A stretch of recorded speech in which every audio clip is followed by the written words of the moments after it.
بسم اللہ الرحمن الرحیم۔ میرے چینل پر خوش آمدید۔ کہانی کا آغاز کرتے ہیں۔ دینو ایک محنتی اور جفاکش کسان تھا۔ وہ اپنی بیوی کے ساتھ ہنسی خوشی زندگی گزار رہا تھا۔ ان کی زندگی میں سوائے اولاد کے کسی چیز کی کمی نہ تھی۔ دینو کو اولاد کی بہت خواہش تھی۔ آخر بڑی دعاؤں کے بعد ان کی مراد پوری ہوئی اور اللہ نے انہیں ایک بیٹا دیا، مگر دونوں میاں بیوی اسے دیکھ کر حیران رہ گئے۔ یہ بچہ بہت ہی چھوٹا سا تھا، ایک چھوٹی سی گڑیا کے برابر۔ جس نے بھی بچے کو دیکھا تو یہ کہا کہ یہ بچہ تو بونا ہے، اس کا قد زیادہ سے زیادہ 1.5 فٹ تک بڑھ سکے گا۔ اور دینو بہت مایوس ہوا۔ اس نے بچے کا نام آنا رکھ دیا۔ آنا واقعی بہت آہستہ آہستہ بڑا ہونا شروع ہوا۔ کچھ عرصے بعد دینو کے گھر ایک اور بچے کی آمد ہوئی، لیکن وہ بھی پہلے کی طرح بونا نکلا۔ دینو نے بجائے اللہ کا شکر ادا کرنے کے اپنی قسمت کو کوسنا شروع کر دیا اور چڑ کر دوسرے بیٹے کا نام دو آنا رکھ دیا۔ گاؤں میں اس کے دوستوں نے دینو کو بہت سمجھایا کہ اولاد اللہ کی دی ہوئی نعمت ہوتی ہے، اس کا شکر ادا کرو، ناشکری نہ کرو، مگر دینو ہر وقت اپنی قسمت کو برا بلا کہتا۔ اسے فکر تھی کہ جب وہ بوڑھا ہو جائے گا تو اس کے کھیتوں میں ہل کون چلائے گا، بوائی کون کرے گا اور فصل کون کاٹے گا۔ کیا پتی اور کیا پتی کا شوربہ، یہ بونے بچے بلا کیا کام کریں گے۔ وہ اسی فکر میں تھا کہ اللہ نے اسے ایک اور بیٹا بھی نوازا جو دونوں کی طرح بونا تھا۔ دینو نے اپنا سر پکڑ لیا اور کئی دن تک وہ گھر سے باہر نہ نکلا۔ وہ اس قدر چڑ چکا تھا کہ کسی سے بات بھی نہ کرتا تھا۔ غصے میں آ کر اس نے اپنے تیسرے بیٹے کا نام کھوٹا آنا رکھ دیا۔ وقت گزرتا گیا اور یہ تینوں بچے آنا، دو آنا اور کھوٹا آنا جوان ہو گئے۔ تینوں 1.5 فٹ کے تھے۔ ان کے قد تو نہ بڑھ سکے، مگر اپنی شرارتوں، ذخانت اور بے باکی میں تینوں یکتا تھے۔ وہ اپنے باپ کا ہاتھ بٹاتے تھے، مگر پھر بھی دینو کسان ان سے خوش نہ تھا۔ اسے تو رہ رہ کے یہی خیال آتا تھا کہ کاش یہ بچے معمول کے مطابق قد میں پورے اور کڑیل جوان ہوتے۔ تینوں بونوں میں ایک ایک خصوصیت بھی تھی۔ آنا جانوروں کی آوازیں بڑی مہارت سے نکالتا تھا اور ان کی بولی بھی سمجھتا اور بولتا تھا۔ دو آنا تیر اندازی میں ماہر تھا اور آنکھ بند کر کے نشانے پر تیر مار لیتا تھا۔ کھوٹا آنا ہوا میں اڑ کر چھلانگ مارتا تھا اور اس کی لاج جسے بھی پڑتی اس کا منہ ٹیڑھا کر دیتی تھی۔ وہ تو بس ایک چھلاوا ہی تھا۔ دینو کے کھیت میں فصل تیار تھی۔ اس نے کٹوا کر منڈی میں بیچ دی اور خوشی خوشی رقم لے کر گھر آ گیا۔ 4 چور دینو کی تاک میں لگے تھے۔ انہوں نے رات کو کسان کے گھر میں چوری کا پروگرام بنایا اور آدھی رات کو کسان کے گھر میں داخل ہو گئے۔ کسان اور اس کی بیوی سو رہے تھے۔ چوروں نے ٹھوکروں سے اٹھا دیا۔ دونوں نے جب چوروں کو سامنے پایا تو بہت گھبرائے۔ ایک چور نے دینو کا گریبان پکڑا اور بولا، نکالو وہ ساری رقم جو تم آج منڈی سے لائے ہو۔ بھائیو، میں بڑا غریب ہوں، اسی رقم سے پورا سال گزارنا ہے، یہ ظلم نہ کرو۔ دینو نے بڑی عاجزی سے کہا اور سب کے آگے ہاتھ جوڑے، لیکن چور تو پھر چور تھے۔ انہوں نے کسان کو مارنا شروع کر دیا۔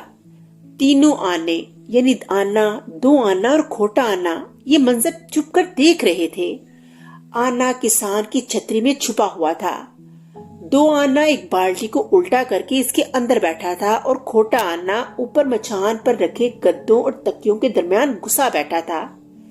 ایک چور کے ہاتھ میں بڑی سی بندوق تھی۔ اس نے بندوق کسان کی طرف تان رکھی تھی اور چور برابر رقم کا مطالبہ کر رہے تھے۔ سب سے پہلے دو آنا نے بالٹی کو اندر سے بچایا۔ ایک چور بولا، یہ کیسی آواز ہے؟